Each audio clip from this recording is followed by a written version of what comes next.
Sansa Stark stood upon the balcony of the Red Keep, where the western sky glowed amber and violet against the setting sun. The sprawling city of King's Landing stretched far below her, every crooked alley and broad thoroughfare awash in the day's dying light. She had never expected to set foot here again, let alone stand in regal attire and look out upon the city as its chosen queen. But the path to this moment had been forged by counsel and compassion, by the combined will of lords and ladies who had seen in her not just a Stark of Winterfell, but a guiding presence for the realm. Her red hair seemed to capture the last vestiges of the sunlight, giving the impression of a fiery crown even before she donned the golden circlet that awaited her inside. A gentle breeze lifted the embroidered folds of her deep blue gown, a color chosen in honor of the North's unyielding bond with House Stark's glacial homeland. She rested her hands upon the balustrade, feeling the cool stone beneath her palms. From here, she could hear the distant hush of thousands of souls winding down their daily labors, preparing for the quiet lull of evening. Though the city remained a place of countless ghosts and threats, it looked peaceful tonight, a mirror to the hope she felt thrumming in her veins. It had been only a handful of moons since the Great Council convened in the Dragon Pit, a place that once housed the fearsome beasts of House Targaryen. After the Targaryen line was broken in brutal conflict and the realm was torn by years of war, the lords and ladies wanted a new start, an end to the cycle of bloodshed that had plagued their beloved Seven Kingdoms. Each region had its candidate. Some wanted a new Baratheon ascendancy, citing past ties to King Robert. Others whispered about the Targaryen blood still trickling through distant relatives, hoping to resurrect the old dynasty. Still others believed in the leadership of Daenerys's surviving followers, or in a final return of House Lannister in some new shape. But amid that chaos, the voices calling for Sansa Stark rose steadily. She had weathered the storms of southern politics, endured captivity and heartbreak, and in the end, had proven her ability to lead as the Lady of Winterfell, restoring peace and prosperity to the north after the wars. She had never sought the crown. Sansa's earliest dreams had been those of a wide-eyed girl, longing for the glimmer of courtly life, the thrill of handsome knights and romantic songs. Reality had soured that innocence. She had seen too much cruelty and cunning, too many betrayals and heartbreaks, to imagine a fairy tale realm. Yet the adversity she faced had tempered her spirit into steel. Where once she was as pliable as a summer breeze, now she had grown into a formidable presence, one who believed not in personal glory, but in the peace and well-being of the people under her care. The vote that crowned her was nothing short of astonishing. After deliberations that stretched from dawn to dusk in the Dragon Pit, after every claim was debated and every house's ambition was weighed, a simple proposal was voiced by the Lord of the Reach. Let the realm be guided by the one who unites not by the sword, but by the acceptance of all regions. Slowly, the heads had turned to Sansa. The tension had felt like an uncoiled viper ready to strike. She could sense the doubts swirling in the dust-filled air. Yet the men and women gathered were weary of warfare, longing for a sense of unity that had eluded them for so long. Her name was placed forward, not as a direct descendant of any prior queen, but as someone who embodied the future, a Northman's daughter who had learned the ways of the South. A tranquil hush had fallen over the Dragon Pit as the ballots were cast, and by the day's end, she was declared their chosen queen, an event that left her both elated and utterly terrified. The memory of that moment, the hush, still made her heart flutter. She had given no exultant speech, only quiet words about how she would serve with humility and wisdom. The lords and ladies had listened gravely, and she could see some of them, like the newly reconciled House Greyjoy, breathing relief, for no sword would be raised against them in retribution for old sins. All she had promised was fairness, a truly representative council, and the attempt to heal a realm cracked by too many wars. Now she remained on this balcony, letting her mind wander before tomorrow's coronation, which would make formal what the council had decreed. She heard a soft sound behind her, the familiar footfall of Brienne of Tarth, who served as her sworn shield. Sansa turned. She recognized a fleeting smile on Brienne's lips, a wordless show of pride. "My queen," Brienne said, and bowed her head. Sansa's voice was gentle. "I'll never grow used to hearing that." At least not from you. Brienne offered that small smile again. Whether we ever get used to it or not, the realm has chosen you. And I believe they have chosen wisely. It was odd to recall a time when the men and women around her had seemed larger than life, and she an unremarkable child overshadowed by their grandeur. That feeling had slowly eroded. Now, she could look Brienne in the eye without flinching, speak to great lords without stammering in fear.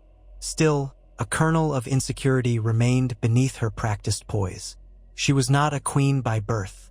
She was not shaped by prophecy, nor backed by dragons. Her line, the Starks, was a beacon of honor in the north, but power in the south was an entirely different game. Yet here she stood, on the cusp of ascending to a position no one had imagined for her, least of all herself.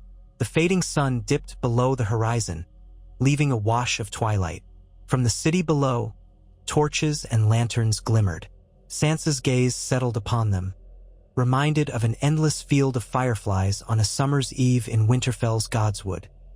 "I want to believe we can find peace," she said softly. "So many have died. We must ensure their sacrifices were not in vain." Brienne nodded, her posture as rigid and protective as ever. "And we will. Perhaps this realm has needed a gentle hand for far too long." Sansa sighed. "A gentle hand, yes, but not a timid one. If all these years have taught me anything, it's that a ruler must be both kind and firm." Brienne studied her face for a moment, then placed her hand on the hilt of her sword. "I can't offer you the cunning of a little finger or the ferocity of a hound, but my sword is yours, my queen. Should there be shadows lurking among your council or your courtiers, I will see them." Sansa nodded, touched. "I know you will, my friend." She lingered another moment, letting the new hush of the city settle around her. Tomorrow, the lords and ladies, along with small folk from every corner of King's Landing who could fit in the streets, would gather to watch her receive the crown. Musicians would play, and the faith would bless her rule. In the evening, feasts would be held in every corner of the city. For a brief time, at least, the Seven Kingdoms might be united in purpose, if only to celebrate a new era. She said a silent prayer to the old gods, and to the new, asking for guidance on the path ahead. Brienne walked with her back into the chamber, the flickering torchlight dancing along the ornate walls. Inside, courtiers and servants paused in their tasks and bowed their heads as Sansa passed. She made her way through the corridor, with Brienne at her side, toward the living quarters that had been prepared for her. She would rest, or at least attempt to, before the dawn came. Her dreams, in truth, had been restless, haunted by images of her father's execution on the steps of the Great September, by Joffrey's twisted sneer, by Ramsay's cruel grin. Yet these nightmares had also fueled her determination. She could not allow another innocent to suffer as she and her family had. She would use her new power to protect others from the horrors she had faced. When she reached her chambers, she glanced over her shoulder at Brienne. "Good night, Sir Brienne."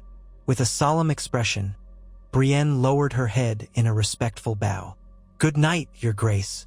The heavy door closed behind Sansa, and she found herself in a spacious room with polished marble floors and velvet drapes embroidered with the direwolf of House Stark. The bed was large, draped with furs that reminded her of Winterfell. A single candle burned on the bedside table, casting a pool of light that swayed in the shifting air currents. She unfastened the silver wolf's head pin from her gown's collar and placed it carefully beside the candle. Her fingers lingered on the worn grooves of the metal, a symbol of home. She thought of her siblings, Arya, Bran, and the memories of Rickon and Robb. She thought of Jon. They had scattered like leaves in the wind. The illusions of childhood, the unity of their family, seemed so far away now. Bran had once been crowned king in the north in certain visions of the future, but that path had altered. Arya had gone to roam distant seas and unknown lands. Jon lived beyond the wall in partial exile. Their journeys had diverged, but a love still bound them like an invisible chain. Once, she might have believed unity in the realm hinged on her family's presence. Now, she realized that no single house could ever unify the realm alone. It had to be a collective effort. Such deep thoughts weighed on her, but she slid onto the bed, leaning back against the plump pillows, letting her eyes drift shut. The city's faint echoes came through the shuttered windows, distant laughter, a barking dog, the clatter of hooves on cobblestones. A new era was dawning, and she stood at its threshold. The question was not whether she could step through it, but how. Sleep came in fits and starts, marked by fleeting dreams. In one, she saw the weirwood tree in Winterfell's Godswood. Its red eyes bled sap, and a voice whispered her name through the rustling leaves. In another dream, she walked barefoot through the red desert of Dorne, feeling a scorching sun overhead, while behind her an endless army of ice wights marched, unstoppable. Fear clutched at her heart until the dream receded, and she surfaced to waking with a gasp. "Calm yourself," she told her racing heartbeat, pressing her palm to her chest. She inhaled the still air of her bedchamber, recollecting where she was. Yes, at the Red Keep on the eve of her coronation. She forced herself to relax, breathing slowly, letting the tension melt from her body. Eventually, after what felt like hours, she slipped into a deep, more peaceful sleep. The morning arrived with the warm light of sunrise flooding through her windows. When Sansa opened her eyes, she felt that quiet sense of purpose that had settled upon her for days. She rose, called in her attendants, and prepared for the ceremony. She wore a gown of shimmering silver with subtle wolf embroidery at the cuffs, an homage to her house, but subdued, not gaudy. Her hair was arranged in northern braids entwined with delicate threads of gold, a style that blended the North's heritage with the regalia of a southern court. She looked at her reflection in the mirror and felt her breath catch. Was this truly the same girl who had once cowered at Joffrey's court, forced to endure torment after torment? She reached up to steady a few errant strands of hair, and her hands shook slightly. She pressed them together, trying to calm the quiver. Doubt threatened to creep in. She remembered how Marjorie Tyrell had once effortlessly charmed courtiers, how Cersei Lannister had commanded fear and respect by the mere arch of an eyebrow. Could she muster that same aura of authority? No, she told herself. She did not need to mimic them. She would be Sansa Stark, and that had to be enough. Brienne appeared to escort her to the throne room. As they walked, courtiers bowed and whispered.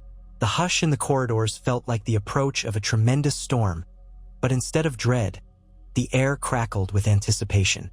The throne room itself was resplendent, sunlight pouring in through high windows, illuminating the narrow iron seat with a brilliance that seemed to soften its barbs.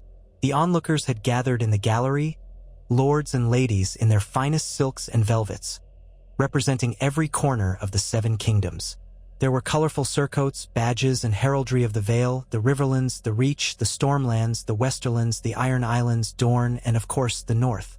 A hush fell over them as Sansa entered, flanked by Brienne and another of her sworn guards. She made her way to the dais, her steps echoing on the polished floor. The High Septon stood waiting, robes of white and gold swirling around him like thick clouds. Beside him stood Tyrion Lannister, who had unexpectedly championed her cause during the Great Council. He offered her an encouraging smile as she approached. She stopped at the foot of the dais.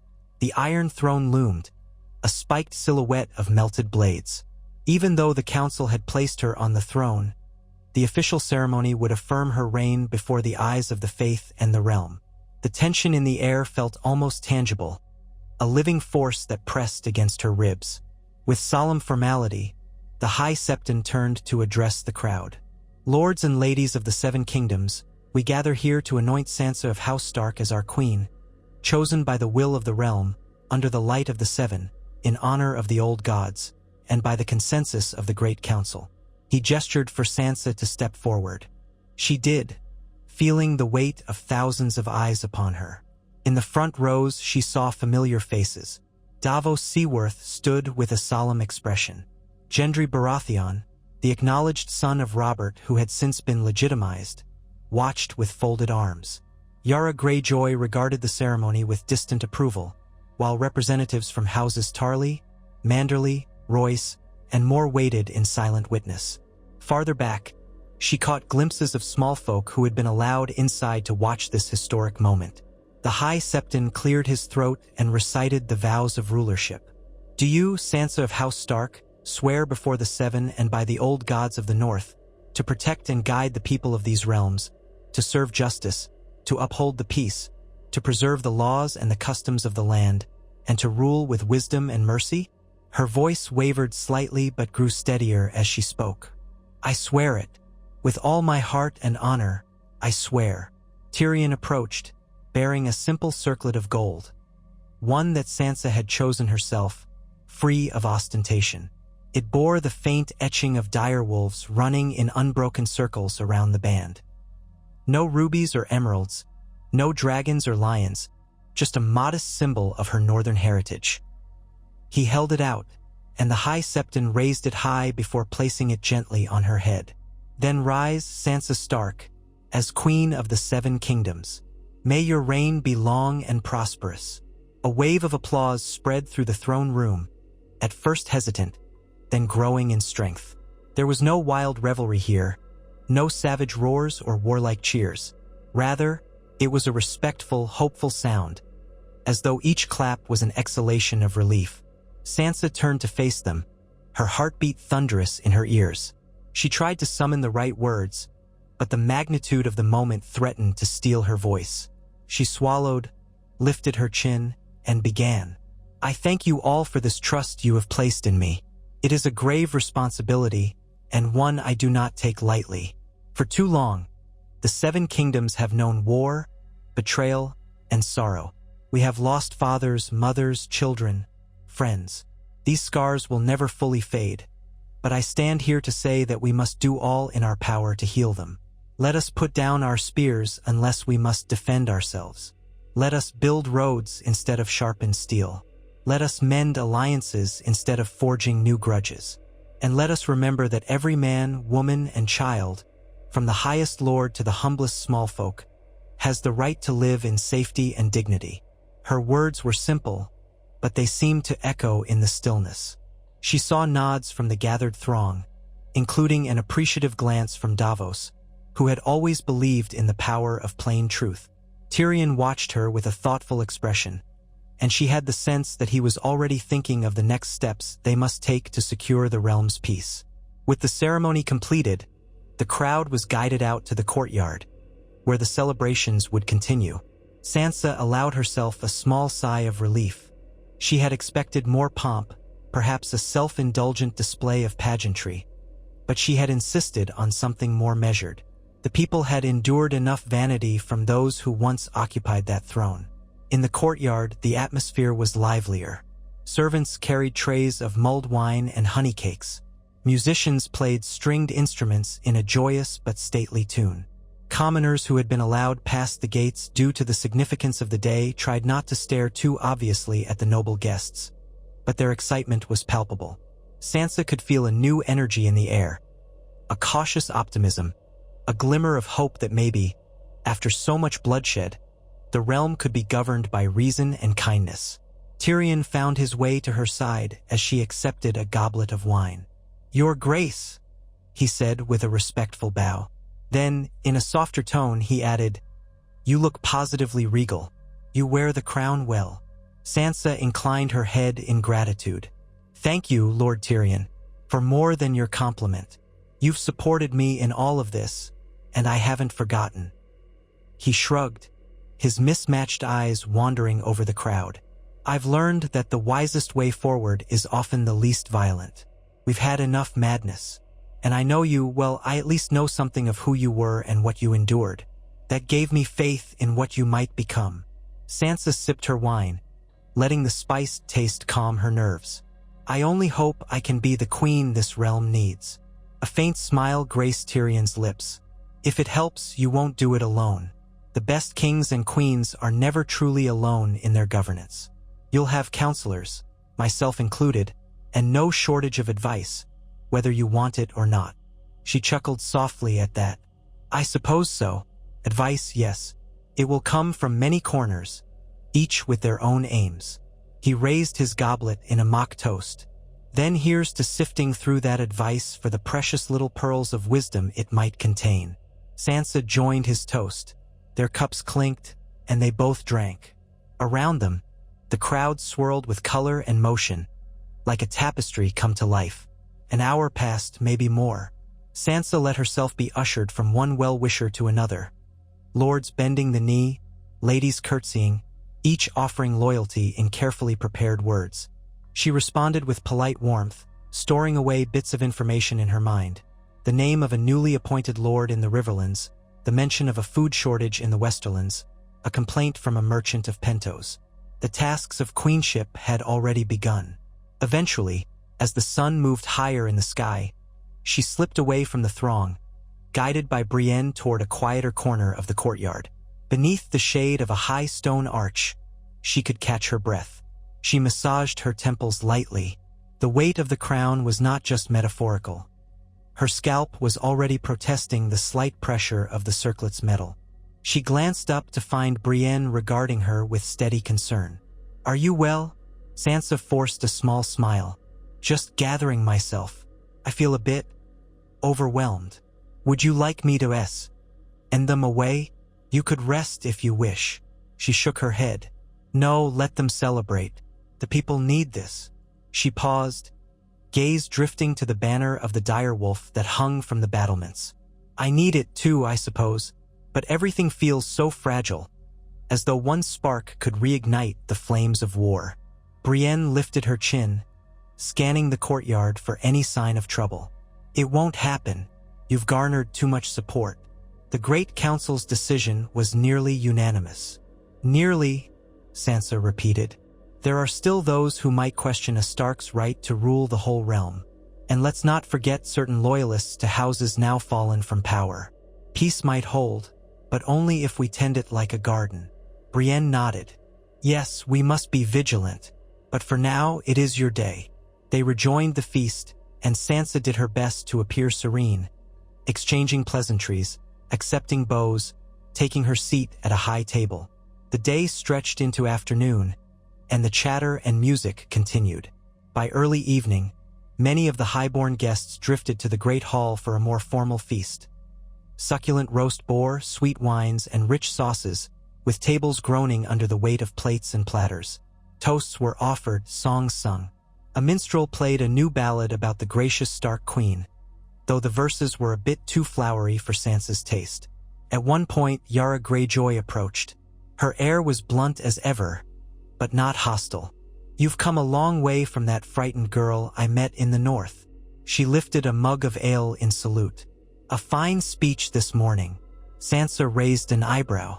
She remembered how Yara had tried to claim the Iron Islands in Daenerys' name, how she had endured her own trials at the hands of Euron Greyjoy. "Thank you, Lady Yara. I'm glad you're here. Where else would I be?" Yara retorted. "We need stability, and I'd rather see a Stark on the throne than another mad Targaryen. No offense to your friend Daenerys. Gods rest her." Sansa accepted the statement without rancor. They both knew how the Targaryen attempt had ended, violently, tragically. The Great Council had wanted no more hints of tyranny or dragonfire. Yara took a hearty swig of ale, nodded curtly, and left Sansa's side. It was a small interaction, but it carried weight. The Iron Islands were famed for their independence, yet even they had chosen to submit to her rule in the hope of forging a more peaceful future. As the feast continued, Sansa couldn't help noticing the absence of certain figures. Arya, who might be anywhere in the world. Jon, who might be north of the Wall, forging a new life with the free folk. Bran, who had drifted into a realm of visions beyond the normal flow of time. She pictured them, each forging their destinies away from the Game of Thrones. But had her acceptance of the crown severed her from them forever? The thought made her ache, and she steeled herself with a sip of wine. When the banquet concluded and darkness fell, fireworks lit the sky above King's Landing. It was a tradition borrowed from earlier coronations, and the small folk crowded the streets, cheering and clapping at each burst of color. Sansa watched from a high balcony, the sky ablaze with reds, greens, and golds. She felt like a child again, gazing at the wonder of something larger than herself. For a few moments, it was easy to forget the darker times that preceded this day.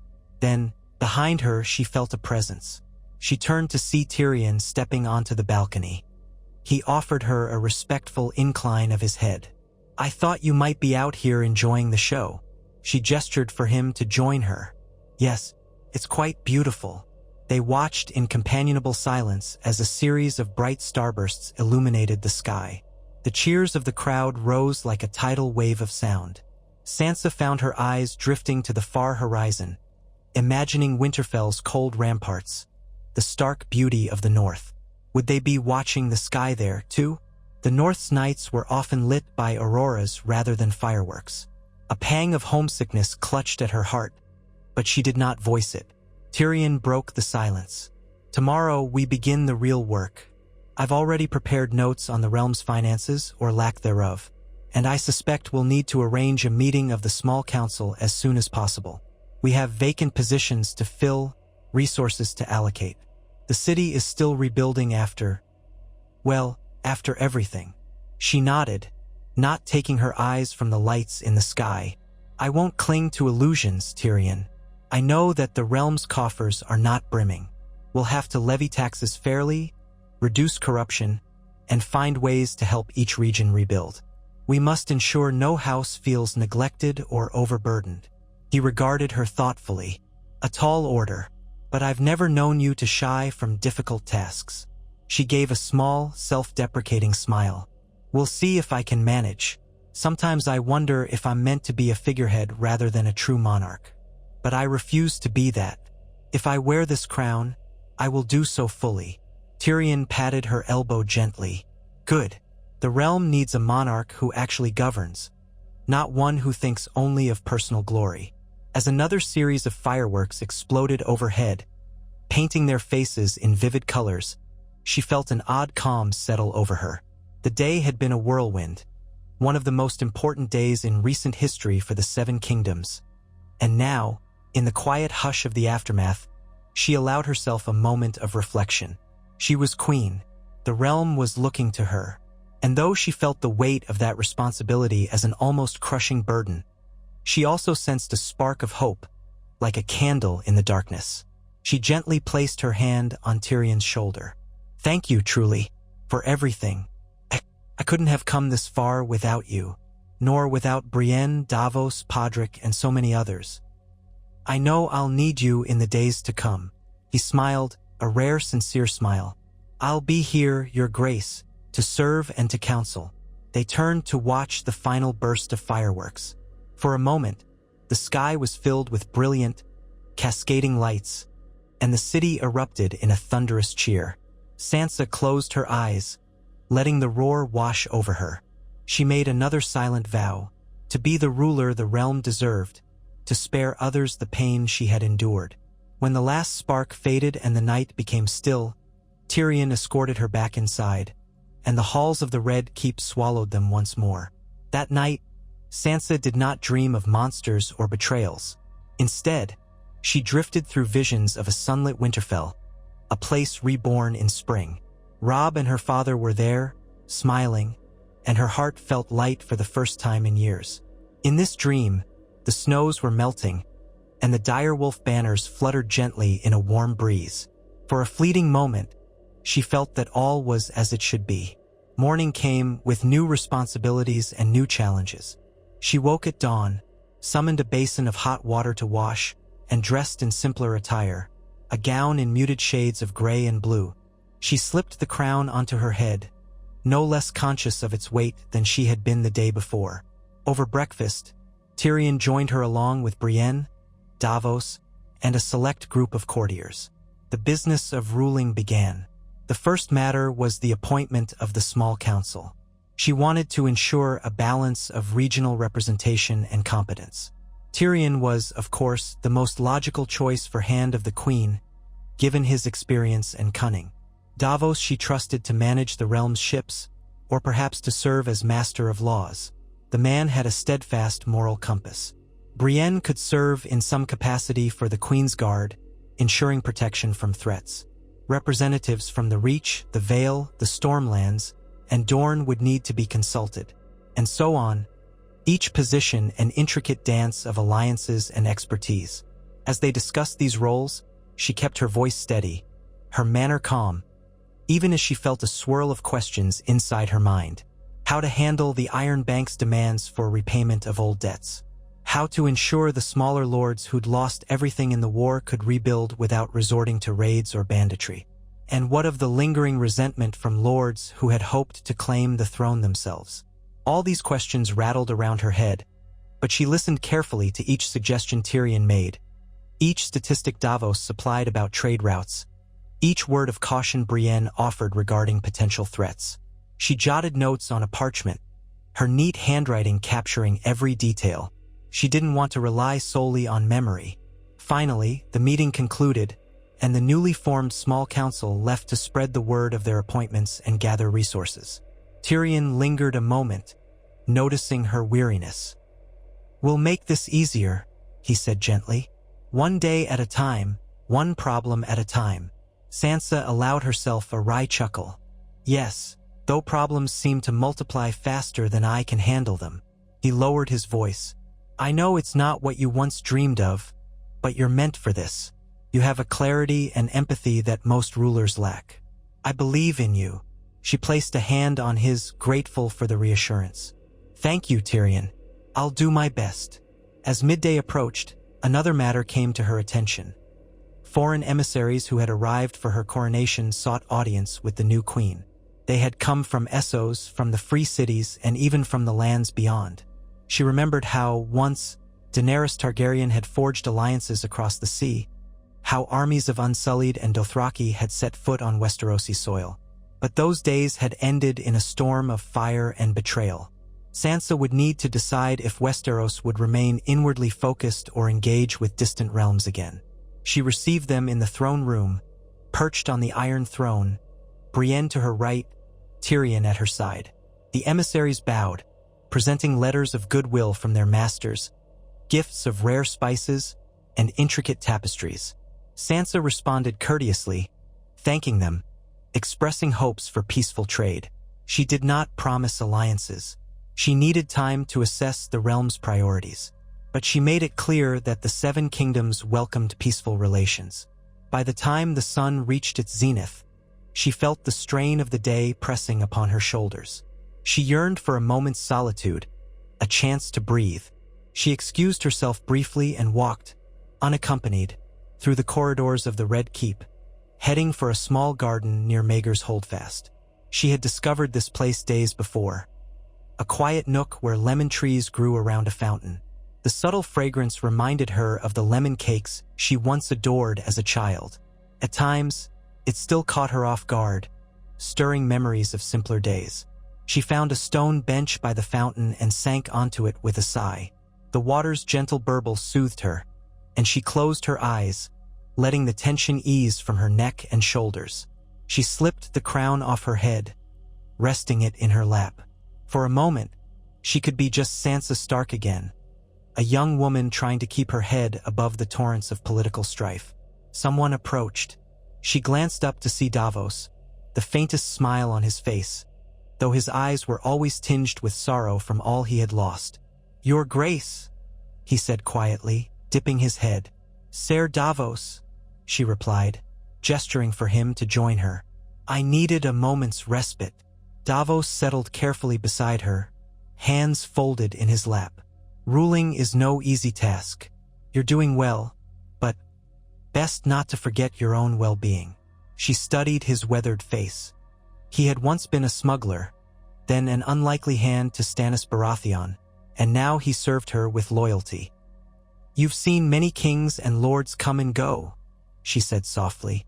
"Tell me, what do I need to do to succeed where they failed?" He let out a long breath. "Listen to your people, treat them fairly, keep the peace, and don't let pride or vengeance blind you. A ruler can't afford vanity. I've watched kings burn their own cause by refusing to hear the truth." Sansa nodded. "I'll try to remember that. Thank you." They sat in companionable silence for a time, listening to the fountain. The mild breeze rustled the lemon leaves overhead. She felt, for a moment, the ghost of her father's presence, as though he might appear beside her, praising her for her sense of justice, cautioning her against rash decisions. If he could see her now, crowned and cautious, would he be proud? At length, Davos rose, excused himself to attend to his duties, and Sansa remained in the garden a while longer, reclaiming her composure. Then she placed the crown back on her head and went to face the rest of the day's challenges. In the weeks that followed, the shape of Sansa's reign began to form.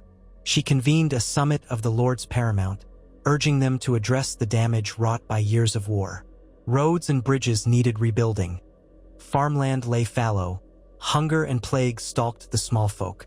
To solve these problems, she proposed a collaborative effort, with each region contributing resources where they could. The Reach had surplus grain. The Iron Islands had skilled shipwrights who could help restore trade routes. The North had ample timber to rebuild fleets or fix damaged keep walls. And so on. The initial reception was mixed. Some lords balked at sharing their wealth or resources for fear of weakening their own positions. But Sansa stressed the mutual benefit. A stronger realm meant more trade, more stability, and fewer threats of rebellion or invasion. To ensure fairness, she established a new office, the Realm's Reconstruction Council. It was an unprecedented move, giving a group of stewards and representatives from every region the authority to allocate resources where they were most needed. Tyrion's organizational skills proved invaluable here, as did Davos's knack for persuasion. Even Brienne found herself negotiating with reluctant lords, her earnest honesty and sense of honor swaying many a hardened heart. Sansa herself presided over the council's decisions, ensuring that no region was overlooked. Occasionally, she faced criticism. Some in the north claimed she was neglecting her homeland, favoring other regions. Some in the south scoffed at the idea of a balanced approach. But slowly, through negotiations and mutual concessions, progress was made. Shipping lanes reopened, trade caravans moved more freely, and something resembling prosperity began to blossom in pockets of the realm. Within the Red Keep, she continued to wrestle with the burdens of monarchy. Petitions flowed daily, from minor lords seeking redress for boundary disputes to merchants complaining of unfair tariffs. She learned to read their eyes, their intonations, and to sift truth from exaggeration. She discovered that King's Landing's underbelly, thieves, cut purses, and smugglers, had adapted to the new rule with cunning subtlety. She dealt with them firmly but offered pathways to reform. A stable city needed the cooperation of all, even those on the fringes. At times, she held court in the Great Hall, seated upon the Iron Throne, flanked by her Queen's Guard. Through it all, she maintained an air of gentle authority. Rumors spread of the Quiet Wolf, a queen who rarely raised her voice but commanded attention through her measured words. Courtiers whispered that she was less like the lion or dragon monarchs of old and more like a watchful she-wolf, patient, cautious, but fiercely protective of her pack, the realm. Yet for every step toward prosperity, new challenges arose. Word reached them that across the narrow sea, a Sellsword company boasted of dragon's eggs, rumored to be from some hidden Targaryen cache. Others reported uprisings in the far west, where a band of outlaws claimed the Lannisters had hidden gold in the hills. These threats loomed, testing the realm's fragile stability. Sansa responded with carefully dispatched envoys, measured shows of force when absolutely necessary, and an unwavering commitment to open dialogue. No dragons flew above the Red Keep, but she wielded a power of her own, unity. One evening, Sansa found herself standing on the same balcony where she had first contemplated her new role. The city glowed below, lamplight reflecting in the waters of Blackwater Bay. She was older in spirit now, aged by the demands of queenship, though only months had passed since her coronation. She ran her fingertips along the cold stone balustrade, recalling that frightened girl who had once gazed upon the city from a very different perspective. Now the city looked up to her. Brienne joined her as she often did. "Your Grace, you seem deep in thought." Sansa's lips curved into a soft smile. "I was remembering the girl I used to be, everything that's happened since then. Sometimes I wonder how I survived." Brienne nodded gravely. "You survived because you're strong, stronger than you know, and you had help from those who cared for you." She turned her gaze to Brienne, grateful beyond words. "I did, and I still do. It's strange. I once imagined ruling would be lonely, but I feel less alone now than ever. The realm is like a family that needs tending. And though we have our squabbles, we're learning to stand together." Brienne paused, glancing at the crown that rested on Sansa's head, which was simpler than the jagged ornaments of past monarchs but no less meaningful. "I've watched you, Sansa. You've changed so much since that day I swore my oath to your mother. She'd be proud." A lump formed in Sansa's throat. She reached out and squeezed Brienne's hand. "Thank you. I hope so. Truly." They stood side by side, looking out over King's Landing. The bells of a distant sept chimed softly in the night. For a moment the realm felt at peace. Yet Sansa knew the work was never done. In the days to come, she would face more trials, both personal and political. There might be betrayals lurking in the shadows, unforeseen disasters, or foreign intrigues.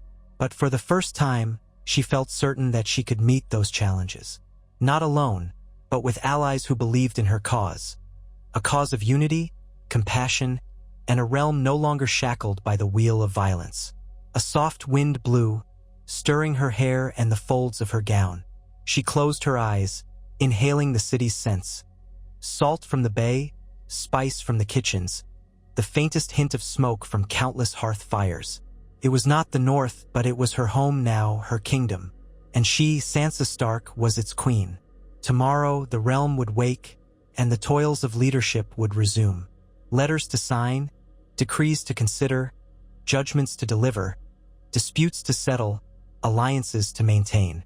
But for tonight, she allowed herself to rest in the knowledge that the Seven Kingdoms were not at war, that hope had taken root in the hearts of the people. She thought of the legacy she might leave, perhaps not of conquest or dragonfire, but of healing and renewal. In that quiet moment, with Brienne at her side, Sansa Stark allowed a gentle smile to grace her lips, content in the knowledge that she was forging a future where the memory of wolves, lions, dragons, and all the great houses could coexist in something resembling harmony. She touched the crown lightly, feeling its smooth metal.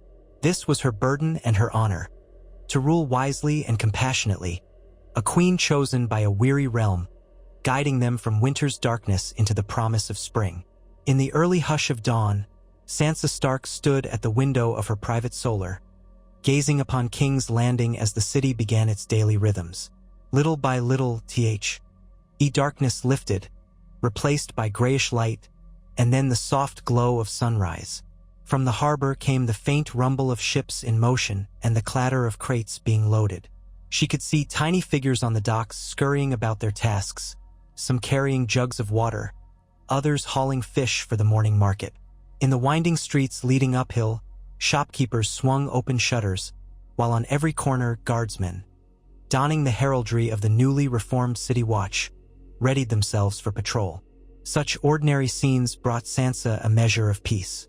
She remembered nights when she'd lain in bed, tortured by nightmares of beheadings, rampaging undead, and the tyranny of cruel kings. Now, in the gentle hush of a new day, she found a quiet fortitude in the simple proofs of life and resilience around her. Each person below had a part to play in the tapestry of the realm. Each day, they worked, joked, prayed, and survived. Their existence and perseverance reminded her why she rose each morning to bear the crown's weight. She'd taken to wearing the crown only during formal audiences and public court sessions. In private, she often set it aside, preferring to let her scalp rest and her mind settle. Yet even without the circlet upon her brow, she felt its invisible pressure. She reached to the small wooden table where it lay and ran her fingers over the etched direwolves that circled the gold band. There was no escaping the reminder of her duty. A crisp knock came at her door. "Enter," she called, stepping away from the window. Brienne of Tarth pushed the door open, pausing in the doorway with her customary deference. Behind her stood Podrick Payne, his youthful face bearing the serious demeanor he had cultivated in service to Brienne and, by extension, to Sansa herself. "Your Grace," Brienne said, inclining her head, "the small council is assembling. Lord Tyrion wishes to begin promptly to discuss the matter of the foreign emissaries." Sansa offered a soft smile. So early? He must be eager to show them our efficiency. She turned to retrieve a cloak from the tall-backed chair near her bed. I'll be along in a moment. Podrick moved aside to allow her past, and they escorted her down the corridor. Sunlight streamed through tall windows, illuminating the Red Keep's ancient stones. Courtiers and servants bowed in the halls, pressing themselves against walls to make room. Some were new to King's Landing, sent from distant corners of the realm to serve under the Queen who promised a stable future. Others were remnants of earlier reigns, men and women who had survived the city's previous rulers by adapting as needed. Their eyes held curiosity and caution. Sansa felt it whenever she passed. A collective question about what sort of queen she truly intended to be. She reminded herself of something Davos had once told her. When in doubt, be honest. Men and women can sense lies, and it stirs resentment. Truth is easier on everyone's conscience. She wondered if that axiom held true in the labyrinth of court politics, but she had chosen to live by it. Even if it risked momentary unpopularity, truth was a foundation that could not be so easily shaken. Reaching the council chamber, she paused momentarily outside. Brienne and Podrick halted as well. "Wait here," she said gently. "I'll be fine within." Brienne inclined her head, though her gaze flickered with protective concern. Since the earliest days of her vow to Catelyn Stark, Brienne had been driven to shield Sansa from every possible danger. The Queen's sworn shield was ever vigilant. Sansa valued that loyalty but knew she must also appear strong and decisive before her council.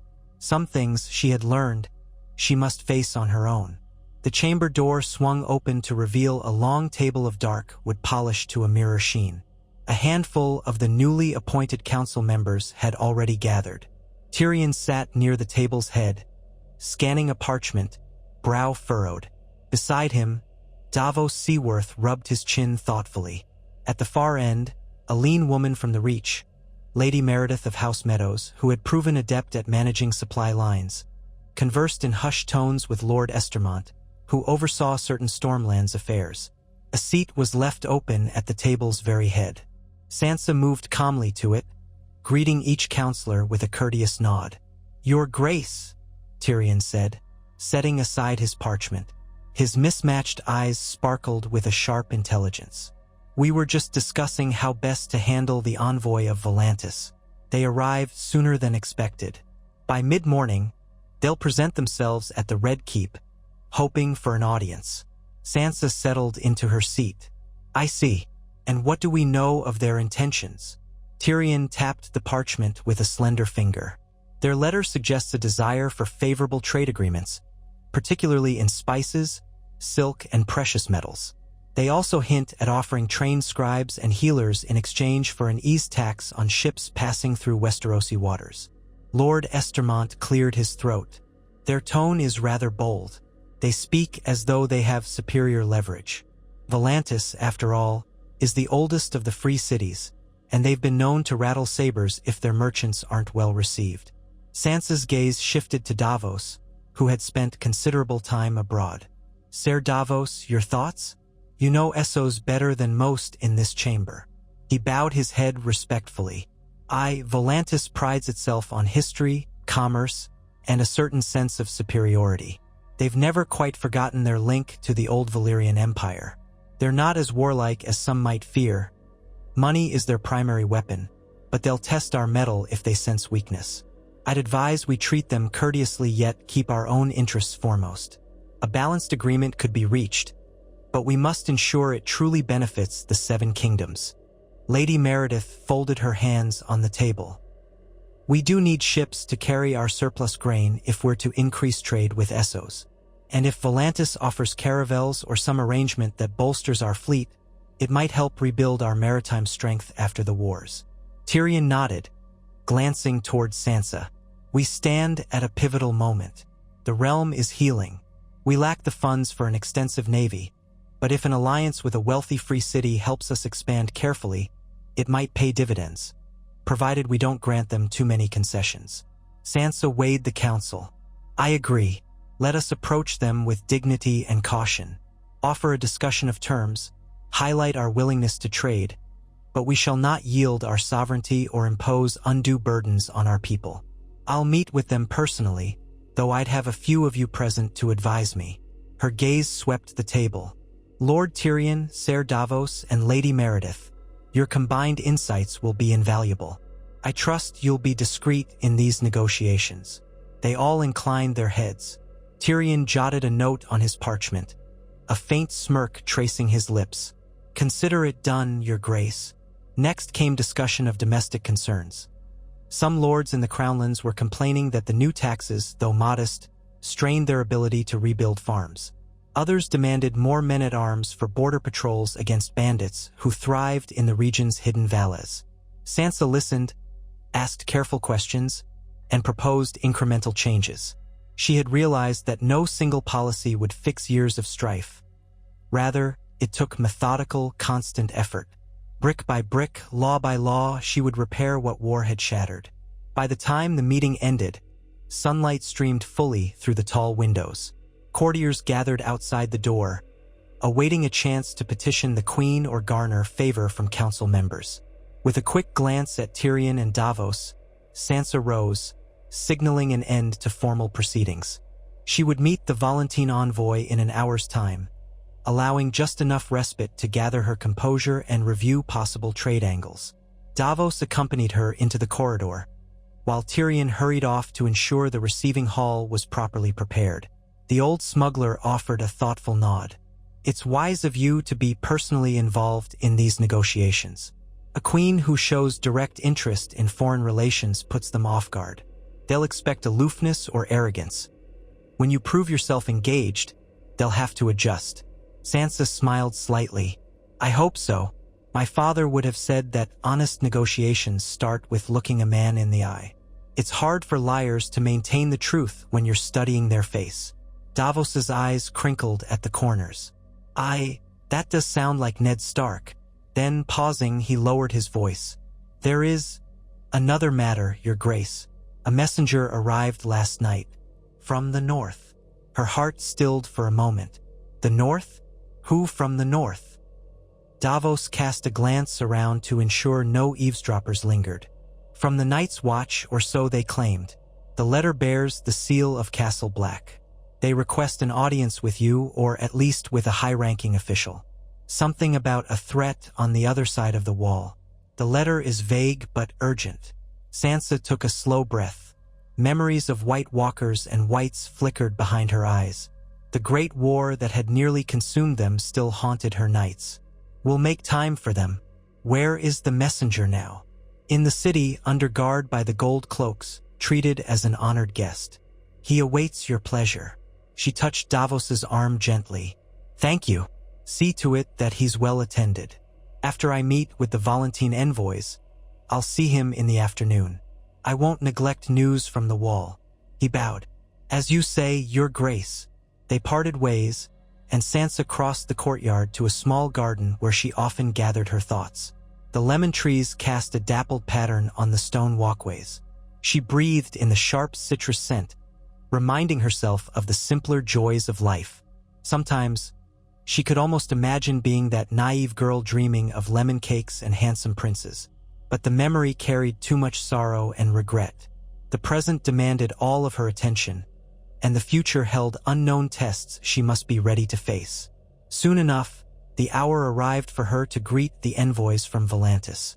She entered the receiving hall, her steps measured, her posture poised.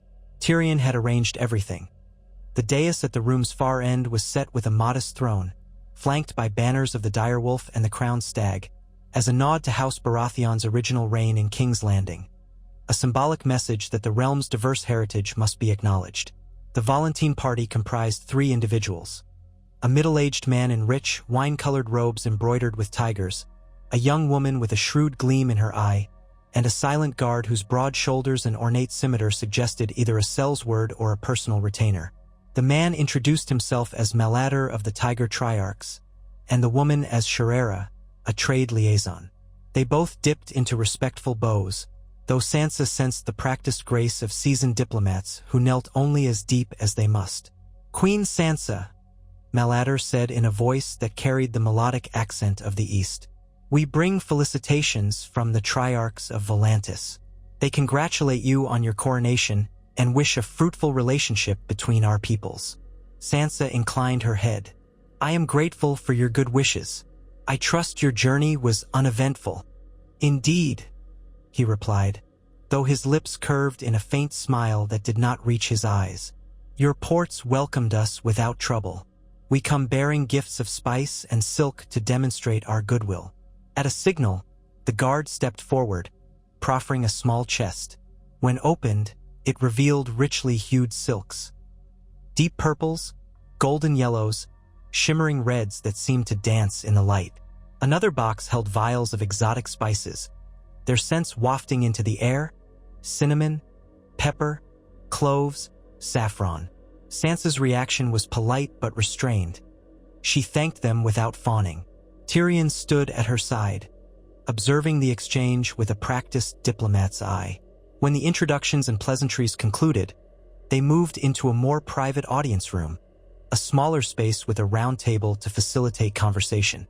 There, Lady Meredith and Ser Davos joined, as planned. Servants poured chilled water into slender cups, offering light refreshments.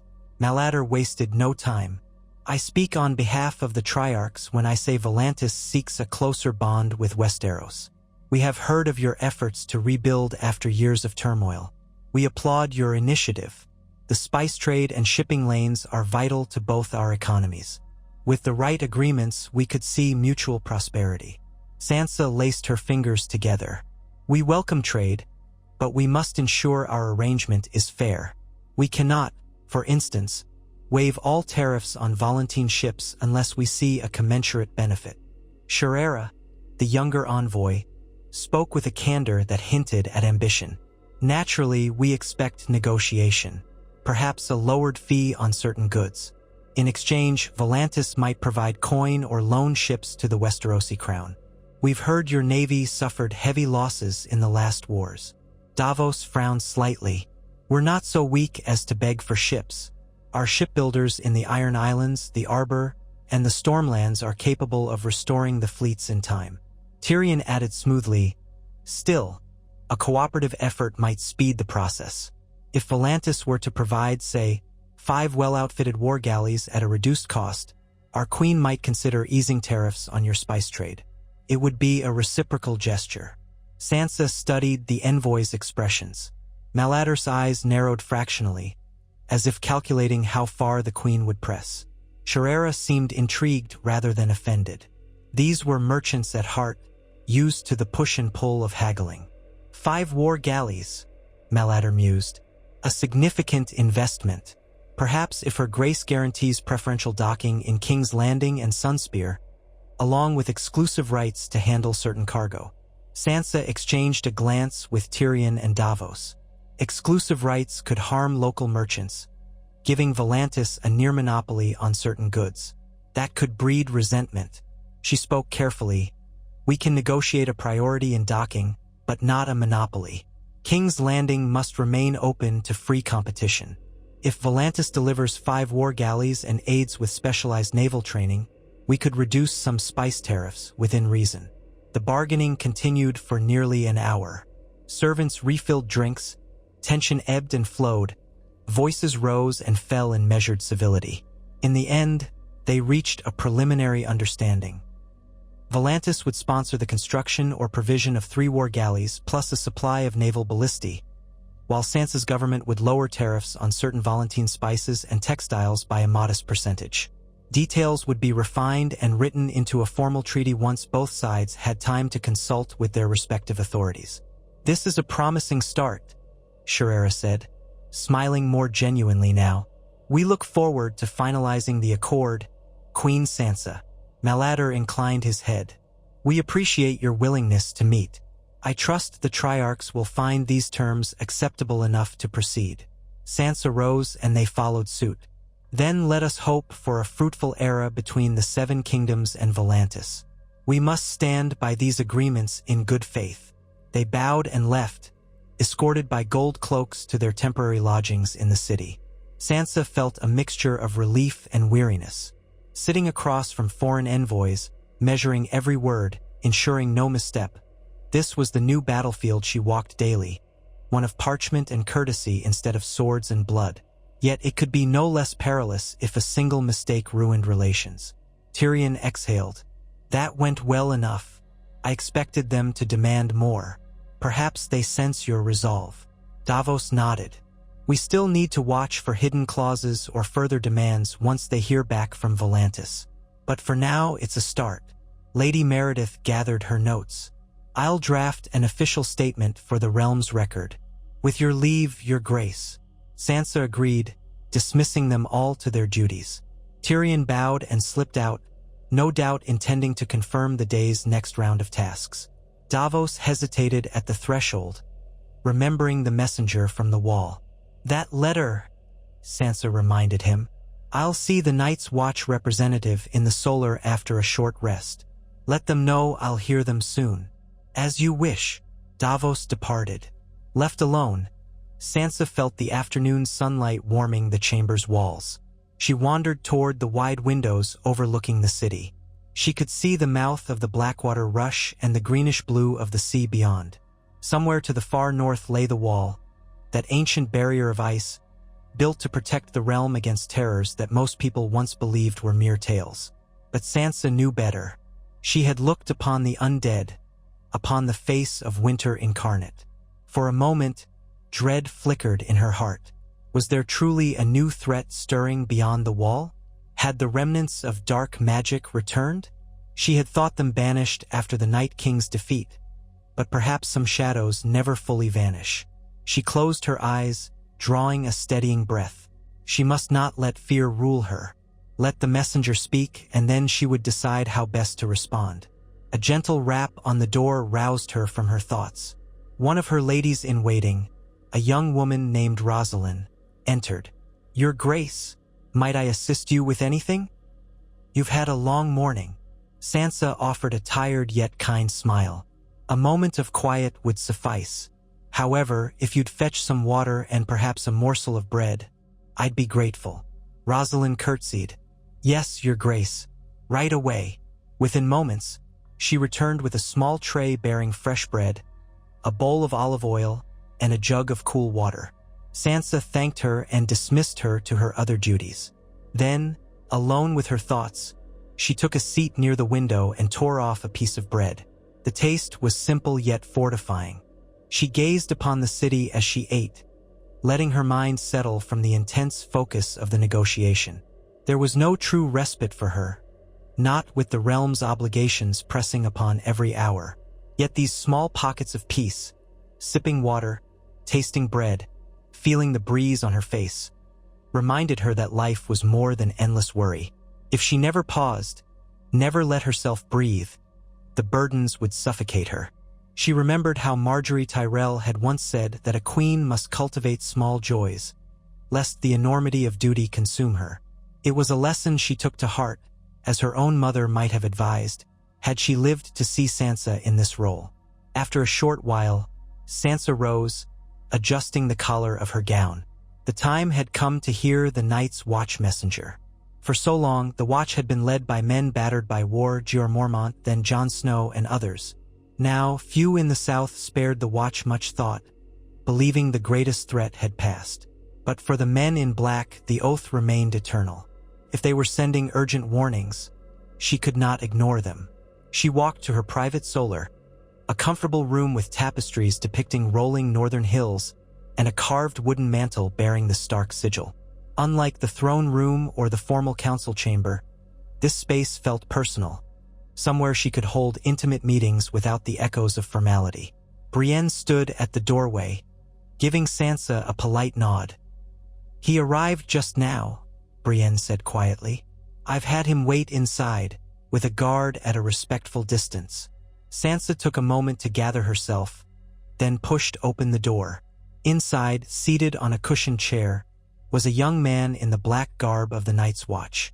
He rose immediately, bowing. His black hair was cropped short, and his face bore the wind-chapped look of one who traveled often in the cold. He appeared no older than 20. Your Grace, he said, voice trembling with the effort to maintain composure before royalty. She offered a gentle nod and gestured to a seat. Please sit. I understand you've come a long way to see me. He lowered himself back into the chair, while Sansa settled across from him. Brienne remained by the wall, watchful but silent. The guard lingered near the door, hand resting lightly on the pommel of his sword. My name is Aaron, the young man said. Aaron of Wintertown originally, though I joined the Watch 2 years ago. We had meager numbers after the Great Wars, and they needed every able recruit. He paused, swallowing hard. I bring word from the acting Lord Commander, Will Ricker. We fear there is something stirring beyond the wall. Not an army of the dead, nothing near that. But travelers speak of strange lights in the haunted forest, odd sightings in the night. Sansa's stomach tightened. Memories of the Night King's unearthly gaze flickered across her mind. What sort of sightings? Aaron wet his lips. Shadowy figures, swift and silent, glimpsed at a distance. Some wildlings claim they saw pale creatures hunting elk, but the creatures vanished into the mists too quickly for details. We can't confirm if it's anything more than rumors, but the Lord Commander thought it prudent to warn you. We've begun hearing howls at night, different from wolves, and we found a few scarecrow bodies, as if someone or something is testing our vigilance. She folded her hands in her lap. The White Walkers were destroyed. Are we sure this is not a band of free folk or outlaws seeking to unsettle the Watch? Aaron nodded quickly. We considered that, Your Grace. But the free folk who remain are allied with us now, or scattered in small clans. It feels more sinister. The men are uneasy, and though we do not suggest a second long night is upon us, the Watch begs the Queen's help. More supplies, more men if we can have them, just to strengthen the wall's defenses. Winter may be over, but the North's nights are still cruel. Sansa's gaze flicked to Brienne. For a moment, neither spoke.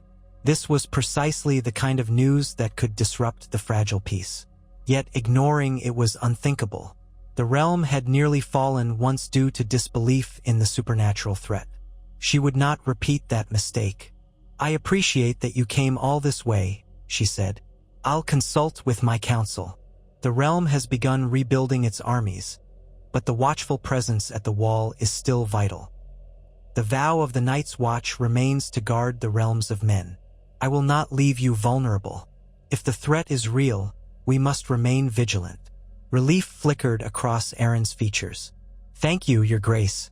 The Lord Commander will be heartened to hear it. Sansa offered him a goblet of watered wine, which he accepted gratefully, and she asked more about Castle Black's situation. Their numbers, their supplies, their morale. She recalled many men she once knew who had been part of the Watch. Ed Tollett, nicknamed Dolorous Ed. Unsung heroes who had risked their lives to hold the line against an ancient horror. Few, if any, survived now, but their legacy endured in the vow the new recruits took. When she finished, she summoned a scribe to pen a letter confirming her intent to dispatch a modest contingent of soldiers and some additional supplies north.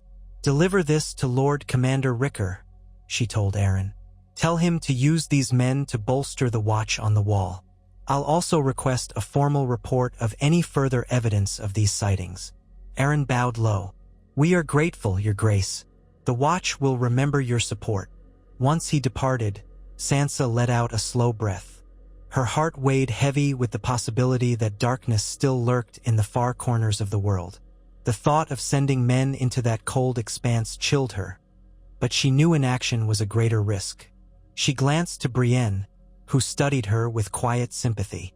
Do you think it could truly be the White Walkers again? Brienne asked softly. Sansa shook her head. I hope not. The threat was vanquished, and the Night King destroyed. Perhaps it's something else. Some unsettled shadow in the north. Or perhaps it's only rumor grown large in the telling. Still, we mustn't ignore the plea. The Watch is too important, even now. Brienne inclined her head. I'll see that the men you send are well chosen. Thank you, Sansa said. Discretion will be key. We don't want panic. Let it be known we're simply reinforcing the northern border as part of routine vigilance. Brienne agreed and left to oversee the necessary arrangements. Sansa remained in the solar, gazing out a window that faced north, beyond the city's rooftops and past the horizon. She pictured the vast wilderness of the lands beyond the wall, snow, ice, ancient forests under star-studded skies. She tried to quell the sense of foreboding that prickled at her. The rest of the day passed in a blur of duties. A brief meeting with the Master of Coin over the realm's finances, an audience with a small group of lords from the Crownlands who had boundary disputes, and an appearance in the courtyard to speak with a delegation of commoners about improvements to city sanitation. Each task required her full attention. Yet the messenger's words about howls and shadowy figures lingered in the back of her mind. By evening, she was drained. She allowed herself a simple dinner of stew, bread, and a small cup of sweet arbor red, taken in the privacy of her quarters. The aroma of the stew, rich with herbs, was comforting. She dipped her spoon slowly, savoring each bite, forcing herself to eat. She remembered a time when she had neglected food altogether, nerves twisting her stomach too tightly to enjoy anything. But a queen could not afford to weaken herself. She needed nourishment. A gentle knock heralded the arrival of Tyrion. "May I join you, your grace?" Sansa set her spoon aside. "Of course." He came in, pulling a chair close to the small table. His face bore the fatigue of a long day's negotiations and paperwork, but a subtle satisfaction too. "I wanted to review the next steps for the Valentine Treaty. We've a chance to finalize an accord that could bring significant coin to the realm and help us rebuild the royal fleet." Sansa nodded. "Good. We'll need that fleet if we're sending reinforcements north or in any other direction. And about that, you heard from the Night's Watch," Tyrion said quietly, finishing her sentence with a look of concern. "Davos mentioned it to me earlier. Are we truly facing a threat beyond the wall again?" She sighed. "We don't know." The messenger was earnest, but their evidence is sparse. Vague sightings, howls. "I won't let it consume us with fear, but nor will I ignore it. We'll fortify them, remain watchful." Tyrion tapped his fingers on the table. "A prudent move. The realm has had enough of unseen terrors. A small precaution might save us from large disasters." Then, leaning forward, he lowered his voice. "However, I worry about how others might twist this news. If certain lords in the south suspect the threat is exaggerated, they might claim you waste resources on ghosts." She met his gaze. "Yes, I've thought of that. We'll keep the measure modest, ensure no region feels deprived. But truth be told, I'd rather face accusations of caution than risk ignoring what could be a genuine threat." A thin smile curved Tyrion's lips. "Your father would likely approve." Eddard Stark was always said to keep his eyes open. At the mention of her father, Sansa's expression softened. "Thank you, Tyrion. I still feel him guiding me." They fell silent for a moment, the crackle of a nearby hearth the only sound. Then Tyrion began to detail the upcoming steps for the Valentine negotiations, listing items they needed to clarify. Sansa listened, adding her own insights, occasionally scribbling notes on a scrap of parchment. By the time he left, a tangible sense of progress replaced the day's tensions. The realm was moving forward, if inch by inch. She changed into her nightclothes, a simple linen shift, and dismissed her ladies for the evening.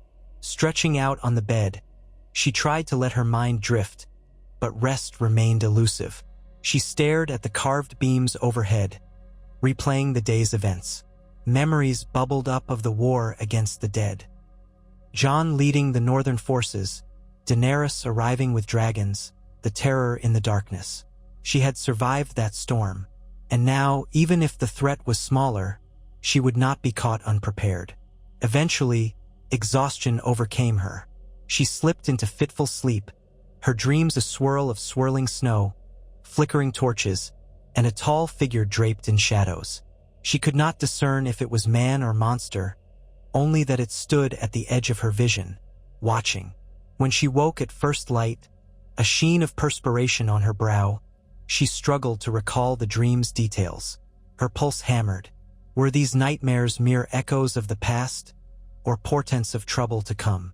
She rose before dawn, dressing herself in a warm cloak and ventured out to the Red Keep's highest ramparts. A few gold cloaks stood guard but parted to let her pass. From this vantage, she could see the entire city. The quays to the west, the glittering sea, the rising sun painting the rooftops gold. On the opposite side, mist clung to the rolling plains that stretched beyond the city walls. She inhaled the crisp air, savoring its freshness. For a moment, she closed her eyes and pictured Winterfell's battlements. The smell of pine and snow, the distant howls of wolves, the comforting presence of home. That was the place she had once known so intimately, now entrusted to new wardens in her absence. She still thought of herself as a daughter of the North, but her responsibilities lay here, in the realm's seat of power. Brienne found her there, standing by the crenellations. "Your Grace, you're up early. Is all well?" Sansa turned, letting the wind push tendrils of her hair across her face. "Yes, I just needed the morning air. I'm thinking about the days ahead. There's so much to do, so much to consider." Brienne rested a gauntlet hand on the edge of the stone. "You're doing it. Day by day, you're guiding the realm. People are beginning to believe in this new era." Sansa glanced at the sun peeking over the city's silhouette. "I hope so. The realm deserves a lasting peace, not just a pause between conflicts." She exhaled. "We'll continue as we have, forging alliances, rebuilding, and we'll stay vigilant. If darkness looms again, we won't be caught off guard." Brienne lowered her gaze. "If that darkness takes shape, I'll be by your side, however I may serve." Sansa reached out, clasping Brienne's forearm. "Thank you, my friend. Your loyalty has saved me more times than I can count."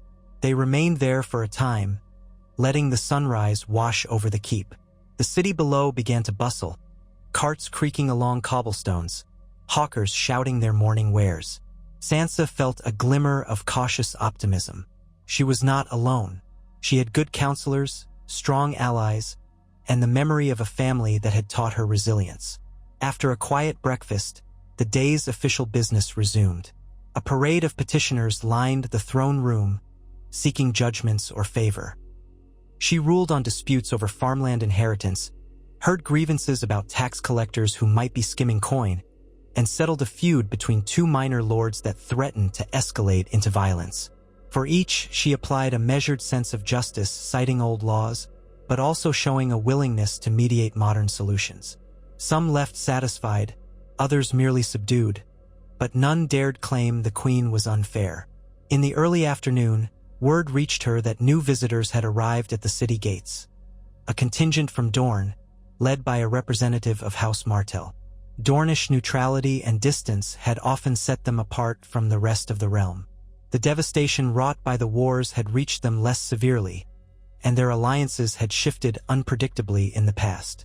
Sansa was keen to secure their cooperation for the reconstruction efforts, but she also knew the Dornish prized their autonomy. She convened a smaller reception in the throne room, with only key figures present: Tyrion, Davos, and a handful of trusted courtiers. The Dornish party swept in with vibrant silks and proud carriage. Their leader introduced herself as Lady Celaena Martell, cousin to the ruling prince of Dorne. She was perhaps in her late 30s, with an elegant bearing and discerning hazel eyes.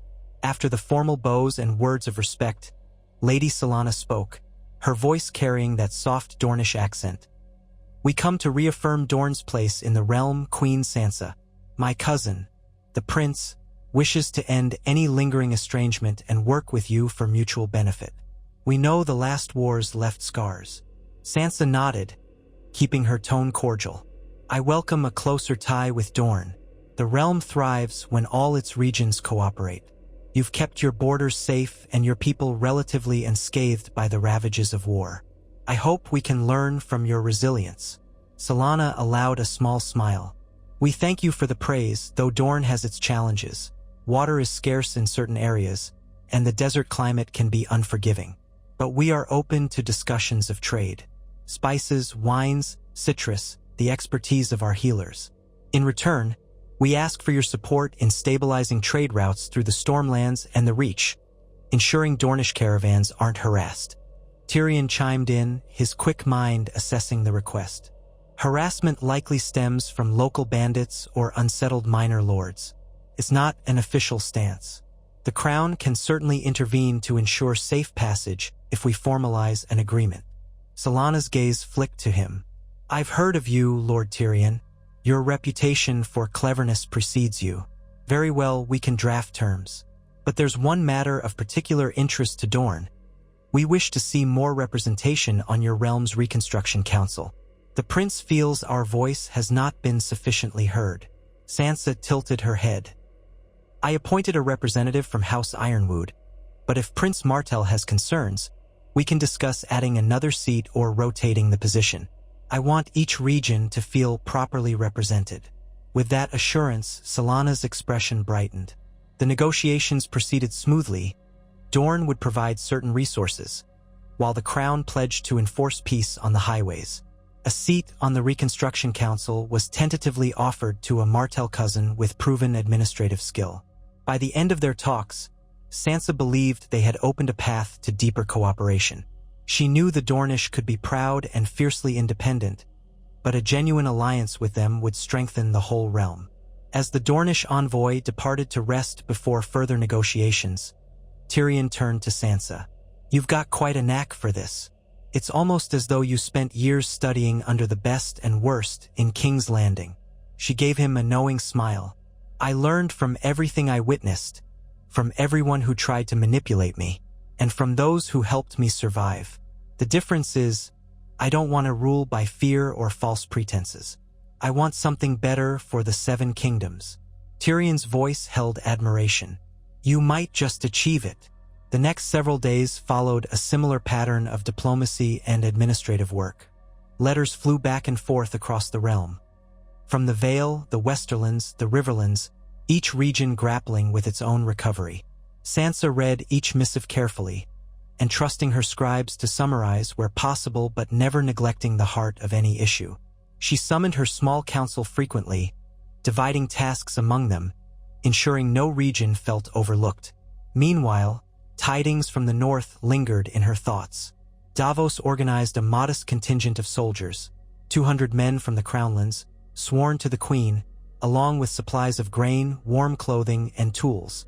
They departed King's Landing under the command of a reliable knight, Ser Garibald Hightower, who had proven his loyalty in the war's final days. None made public proclamations about an imminent threat, but privately Sansa's orders were clear. Investigate any unusual sightings, assist the Night's Watch if needed, and send detailed reports south. One late afternoon, as the sun began to wane, Sansa found a few minutes to walk through the courtyard gardens. The lemon trees and hedges offered a sense of calm. She noticed a figure sitting on a stone bench near a small fountain, Gendry Baratheon, whom Robert Baratheon had fathered out of wedlock, later legitimized after the wars. He was now Lord of Storm's End, though his humility sometimes clashed with the demands of high lordship. He rose when he saw her approach. "Your Grace," he said, inclining his head awkwardly. He was more comfortable holding a smith's hammer than navigating courtesies. "Lord Gendry," she said with a gentle smile, "enjoying some respite?" He shrugged, a hint of boyishness in his posture. "Just needed a moment of peace. I've been in negotiations with some Stormlands lords about repairing roads and rebuilding the castle's outer walls. It's all new to me." Sansa remembered him in Winterfell's courtyard, forging dragonglass weapons. How far they both had come. "And how is Storm's End faring?" He brightened. "We've made progress. The castle was in disrepair, but we have stonemasons from the Reach now. Crops are coming in steadily, and I've started a new smithy to produce weapons and tools. My people, they accept me well enough, though I think a few still wish for a trueborn Baratheon heir. But I'm trying my best." Sansa nodded. "You've done well by all reports. The realm needs honest lords more than it needs ancient names." She paused, noticing his guarded expression. "Is something on your mind, my lord?" He hesitated, then shook his head. "No, it's just, the last time I was in King's Landing, it wasn't by choice. Things were different. Sometimes I still see the shadows of that old city. Now we have you on the throne, and, well, it feels safer." Pang touched her heart. We've all known too much fear. I'm glad if we can give people hope." They spoke a while longer about small matters, armor production, supply lines to Storm's End, the possibility of forging new alliances in the Stormlands. Gendry mentioned he had received rumors of certain outlaws who'd once served Stannis Baratheon stirring up trouble in remote areas, but it seemed minor enough.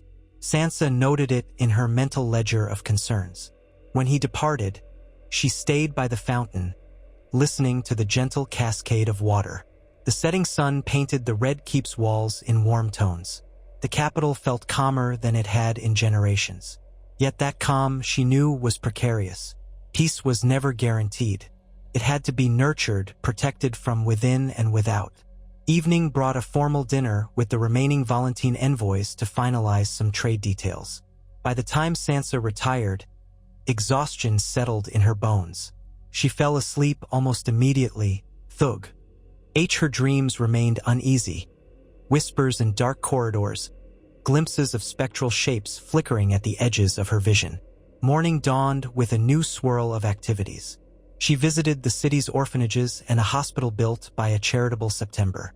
The small folk turned out to see her, many bowing or curtsying, offering blessings for her health. She moved through them with quiet compassion, remembering how she herself had once been powerless in this very city. She did not want to be a distant queen.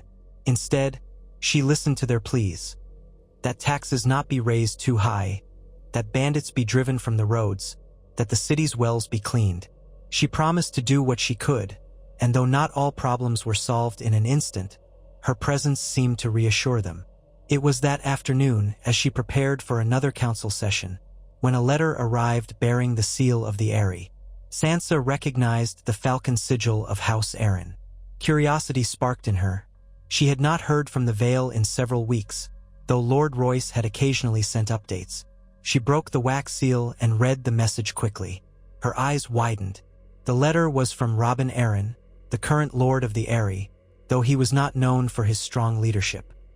He mentioned that his bannermen were restless, and a group of mountain clansmen had united under a chieftain who claimed to have once served in the War for the Dawn. They believed the Vale was abandoning old ways. This chieftain threatened raids if their demands for more land and resources were not met. Sansa read through the lines, gleaning the subtext. Robin, lacking the authority to quell these disputes, asked for assistance from the crown. She recalled how the Vale had been stable for some time under the guidance of Lord Royce, but apparently new tensions had emerged. She folded the parchment, pressing her lips together. A conflict in the Vale would disrupt the fragile peace and potentially encourage other malcontents. She decided at once to address this personally. If the Vale fell into chaos, the rest of the realm might take it as a sign of weakness in the new monarchy. At the next council session, she presented the letter. Tyrion read it, grimacing at some of Robin's plaintive wording. Davos listened intently, arms crossed. Lady Meredith frowned. The Vale has always been proud, but mountain clans are rarely so organized. Sansa nodded. We can't ignore them. The area is crucial. If it becomes a battlefield, trade routes between the north and the rest of the realm will suffer. I want to send a delegation to meet with these mountain clans and the lords of the Vale to mediate a solution before violence flares. Tyrion raised an eyebrow. Shall I go? I've had dealings in the Vale before, though not all of them cordial. Sansa shook her head. I need you here to solidify the Volantene Treaty and continue overseeing the Reconstruction Council. Davos, you have the trust of many. But the Vale has a certain pride in its noble heritage. Perhaps Ser Brienne would be a suitable envoy. She carries both honor and the memory of serving Lady Catelyn Stark. The Vale might respond to that. Brienne, who was present at the session, inclined her head.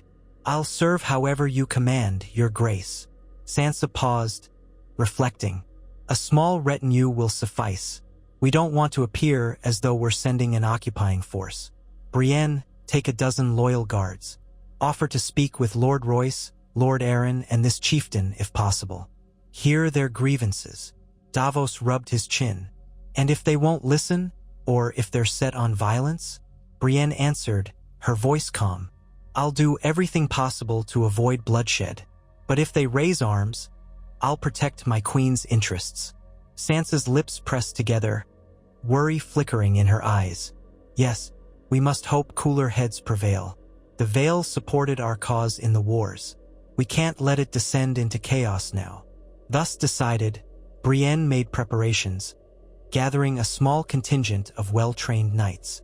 They would depart at first light for the Vale. Sansa prayed that negotiation would succeed. Another conflict was the last thing the realm needed. News of the departure spread through the court, fueling murmurs of potential unrest. Sansa wished she could keep it quiet, but rumors traveled like wildfire. She resolved to remain transparent.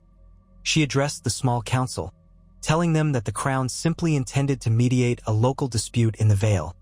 No more, no less. Days slipped by in a steady rhythm of governance. Sansa maintained her measured approach, sometimes sending quiet letters to lords or receiving cautious missives from them. The Valentine envoys concluded their negotiations and departed, seemingly content with the preliminary treaty.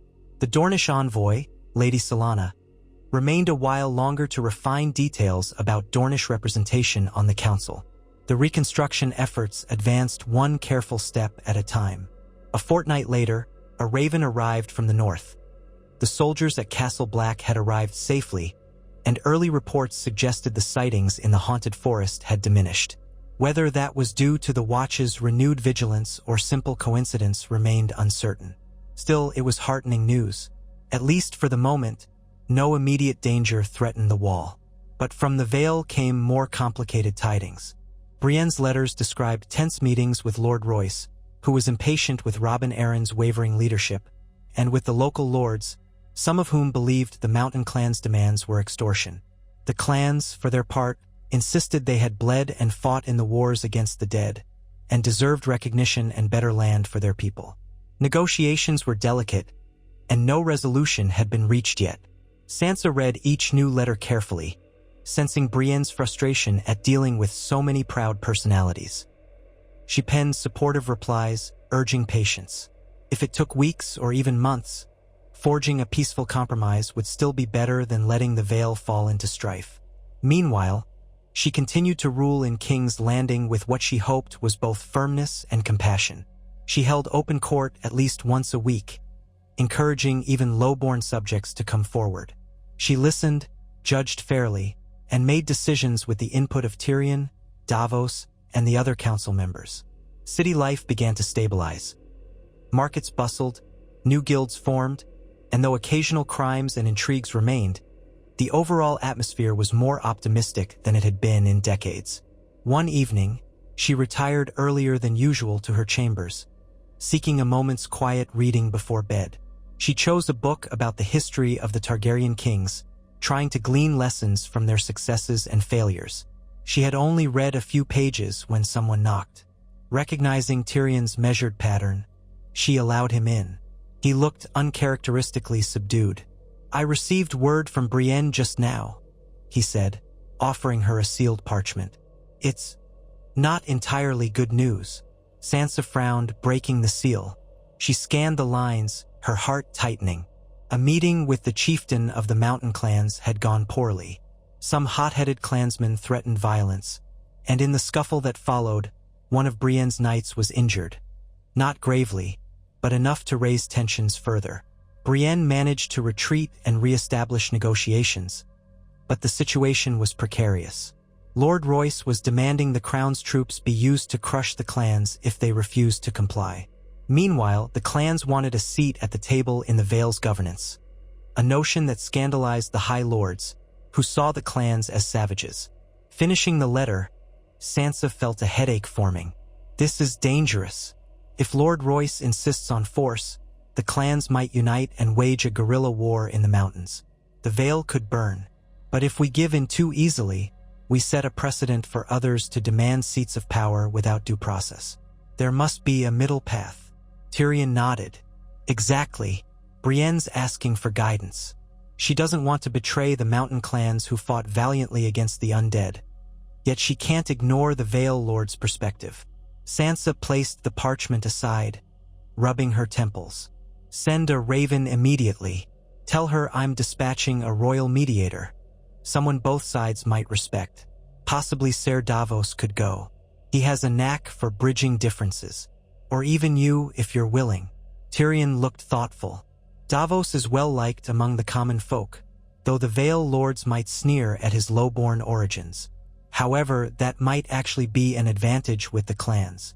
As for me, I've stepped on too many Vale toes in the past, I fear. She considered. Then Davos it is. He's honest and even-keeled. He'll join Brienne and attempt to hammer out an agreement. If it fails, we may have no choice but to send more troops, though I dread that outcome. Tyrion sighed. Agreed. We don't want another war. He left to make the arrangements, leaving Sansa alone with her thoughts. She stared at the flickering candlelight, her book forgotten. Resolving conflict in the Vale was exactly the kind of test she had expected. A clash of traditions, old grudges, and new realities. The realm was vast, each region with its own intricacies. Uniting them all peacefully was like juggling torches in a high wind. Still, she would persist. She had to. If the monarchy was worth anything, it had to stand for stability that benefited every corner of the land, even the wild mountains of the Vale. She resolved to check on the progress daily, offer counsel, and if needed, intervene personally. She would do what was necessary to prevent bloodshed.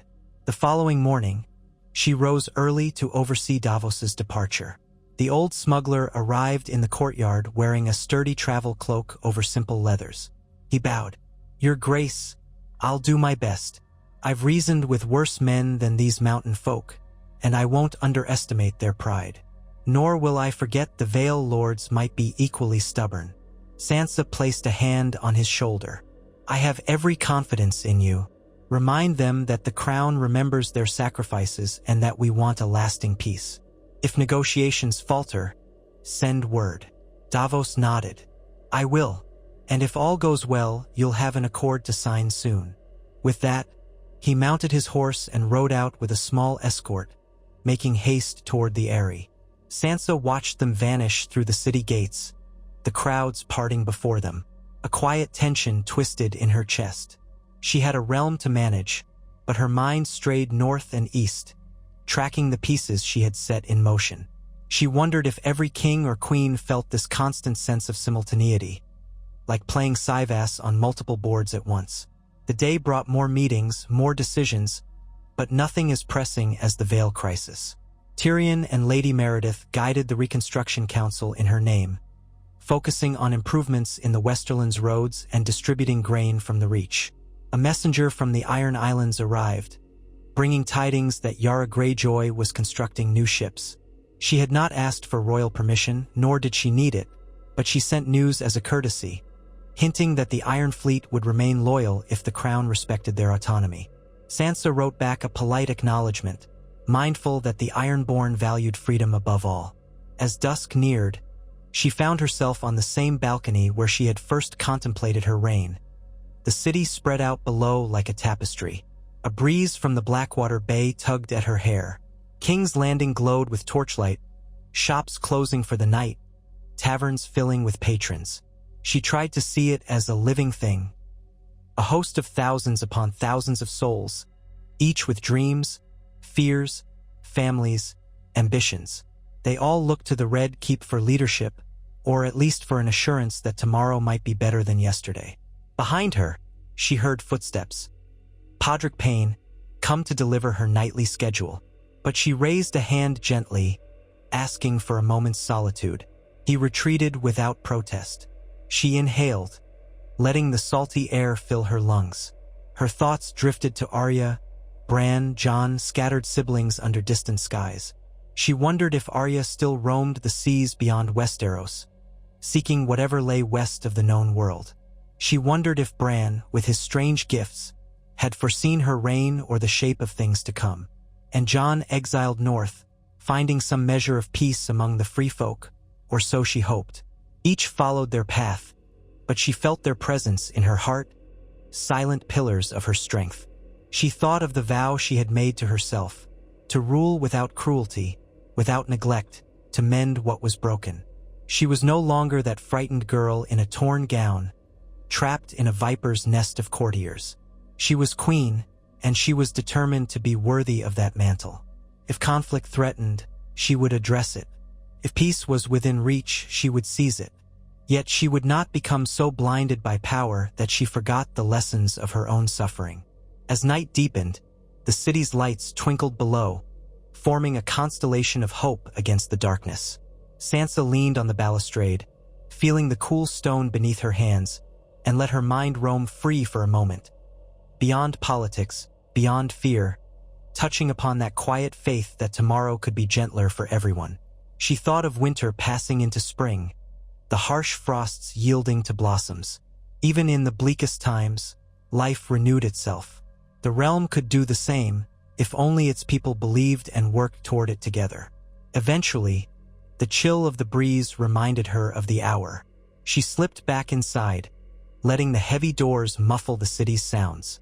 Tomorrow would bring another cascade of duties. But for tonight, she allowed herself the comfort of a warm bed, the memory of her family's love, and the knowledge that she was not alone in her burdens.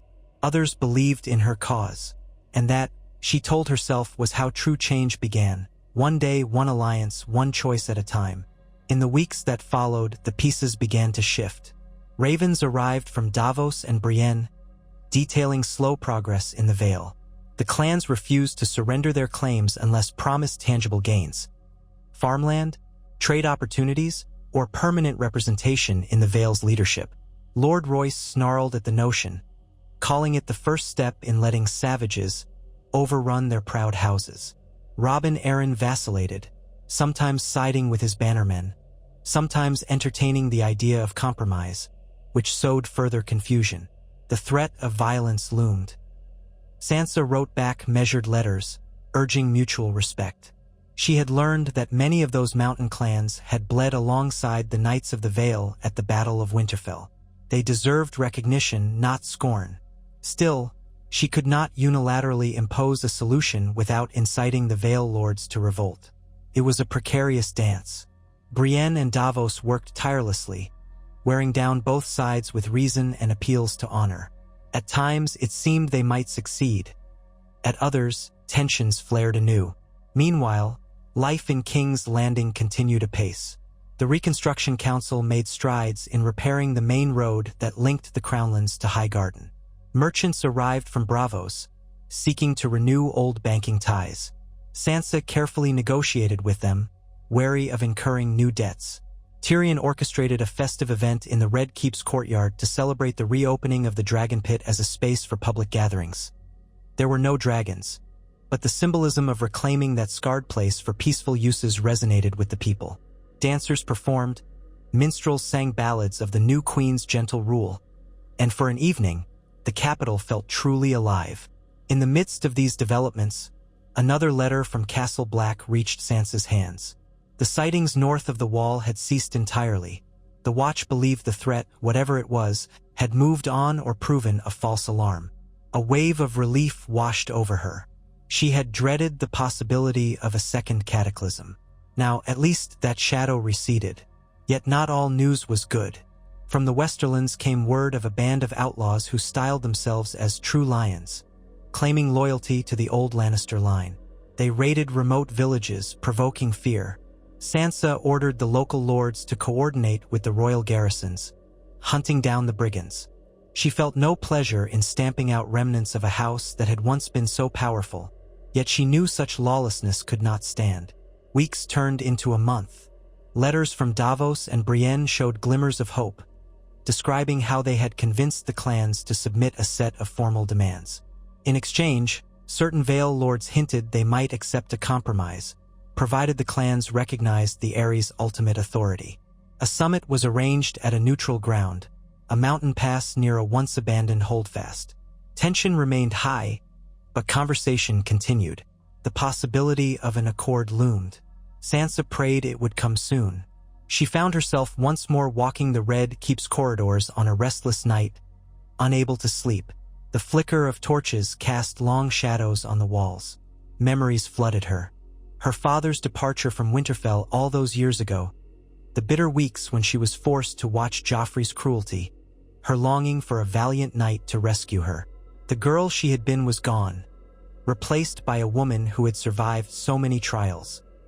Yet she felt that child's presence sometimes, reminding her how far she had come. In the library, she found Podrick Payne dozing over a half-read tome. He woke with a start as she approached. "Your Grace, I'm sorry. I was studying the genealogies you requested, and I must have nodded off." She offered a forgiving smile. "It's all right, Podrick. It's late. Go get some rest." He mumbled an apology and withdrew, leaving the library quiet except for the soft hush of her own footsteps. She ran a finger along a row of leather-bound volumes, their spines cracked with age. The realm's history, stuffed into neat lines, though the truth of it was rarely neat. So many wars, betrayals, alliances, heartbreaks. Yet here they were, reduced to ink and parchment. She paused upon a book detailing the Starks of Winterfell. Inside might be mentions of her own father, her brothers, the lineage that had endured for millennia. She considered opening it, but a pang of sorrow stopped her. Instead, she turned away, mindful that reflection could easily lead to grief. She had tasks to face in the morning: paperwork for the new shipping lanes, an audience with a Braavosi banker, and the daily rigors of queenship. At last, she returned to her chambers, determined to find some semblance of rest. Outside her door, Brienne stood guard, a comforting presence. Sansa offered a gentle goodnight, and Brienne nodded, face set in loyal determination. Sleep claimed her, deeper than before, and for once her dreams were calm. She dreamt of a quiet snowfall in Winterfell's courtyard, a peaceful hush settling over the land, as though the realm itself was breathing in unison. In that silent vision, she saw her father's face, kind, solemn, watching her from the ramparts. She felt no fear, only a deep sense of belonging, as though the north wind whispered that she was home. When she woke, tears clung to her lashes. She inhaled, steadying herself. She took it as a sign that, however long and twisted the path, she was on the right course. Within days, the long-awaited letter arrived from the Vale. Brienne's war. DS were jubilant. A resolution had been forged. The mountain clans would be granted a modest portion of land on the lower slopes, enabling them to farm and trade more easily, under the condition that they recognized the authority of the Vale's lords and contributed a levy of fighters when called upon. One representative from the clans would sit on a local council to address disputes, a historic concession. The Vale's nobility, in turn, would see their borders secured and avoid a protracted conflict. Robin Arryn had finally agreed to ratify the deal, nudged firmly by Lord Royce, who accepted that peace was preferable to a protracted war. Sansa exhaled in profound relief. She summoned the small council at once, sharing the good news. Tyrion grinned. "Remarkable. If you had told me years ago that the mountain clans and Vale lords would sign a treaty, I would have questioned your sanity." Davos, who had returned from the negotiations alongside Brienne, rubbed his hands in satisfaction. "It was a close thing. More than once I thought they'd draw swords, but in the end, sense prevailed." Brienne, standing beside him, gave a small, weary smile. "They fought together against the White Walkers. I reminded them that was proof enough they could coexist. They grumbled, but they couldn't deny it." Sansa thanked them both for their service. "You've prevented bloodshed and set a precedent that even the humblest folk have a voice. The realm owes you." Brienne bowed her head in gratitude, while Davos muttered, "I'm just glad to have avoided another war." Tyrion sipped from a cup of watered wine. "Indeed, another step forward for this new order of yours, Your Grace." Sansa glanced around at her gathered council members. They were not perfect. They still held their own ambitions and biases, but they shared a common goal: to prevent the realm from sliding back into chaos. Step by step, that goal felt more attainable. Still, challenges would continue. The outlaws in the Westerlands, the negotiations with Braavos, the tensions that might flare if any region felt overlooked. She must remain ever watchful. Yet, in this moment, she allowed herself a measured sense of accomplishment. The Vale crisis had been a true test of her approach: diplomacy over force, inclusion over exclusion. It had worked, Perhaps the realm could learn from that example. She decided to host a modest feast that evening to honor the resolution. Invitations were sent, wine was poured, and in the Red Keep's great hall, a celebratory spirit took hold, subdued but genuine. Laughter and talk filled the air, mingling with the harpist's gentle music. Brienne and Davos were guests of honor, standing with Tyrion by the dais. Sansa herself mingled, speaking kindly to lords, ladies, and visiting merchants who had stayed in the city. She noticed a sense of relief, a new optimism. Peace, it seemed, was not only possible but real, unfolding one negotiation at a time. Later that night, when the last of the guests had departed and the hall grew quiet, Sansa lingered by the dais. A few servants extinguished torches, the glow receding until only a handful of candles remained. She ran her hand over the polished wood of the high table, remembering feasts of old, a time when King's Landing had been fraught with tension and cruelty. Now it felt, at least in part, transformed. Brienne came to her side. "It was a fine feast, Your Grace." Sansa looked at her friend. "You've traveled far and done so much in my name. Thank you again." Brienne bowed her head. "I serve. Always." Silence lingered between them for a moment. Sansa thought of the tasks ahead, the labor that would never truly end. But for now, she decided, it was enough to stand here, at the close of a day marked by success rather than sorrow. They left the hall together, footsteps echoing in the grand corridors. Overhead, the vaulted ceilings bore the scars of past conflicts, telltale cracks from the siege, scorch marks from dragonfire. But those scars were now part of the city's living tapestry, reminders of what had been overcome. Sansa gently touched a blackened patch on a stone column as she passed, feeling the rough texture beneath her fingertips. The Red Keep, like the realm itself, was healing, though it would always carry memories of violence and ambition. In her bedchamber, the windows stood open to the mild night air. Sansa let the cloak slip from her shoulders, and one of her ladies took it away. The bed, with its plush furs and embroidered pillows, looked inviting after such a long day. Yet she paused, gazing at the crown resting on a stand near the dresser. A simple golden band etched with direwolves. She lifted it, turning it in her hands. A swirl of emotions rose within her. Gratitude for the chance to shape the realm's future. Sorrow for those who had died on the path that led her here. Hope that her efforts might spare others from the same fate. The crown felt lighter than she remembered, or perhaps she had grown stronger. With a soft sigh, she set it back down, a symbol of a realm that was no longer drenched in blood, but that still demanded vigilant care. That night, she slept more soundly than she had in years. No horrifying dreams of monsters or cruel kings visited her. In place of nightmares came the gentle vision of a great weirwood tree in the godswood of Winterfell, its red leaves rustling in a warm breeze. She stood beneath it, and a single white petal drifted down, settling on her open palm. The hush was serene, unbroken by fear. Morning arrived gently. Sunbeams touched the Red Keep's towers, gilding the city's streets, awakening its people to another day. Sansa rose, dressed, and met her reflection in the mirror.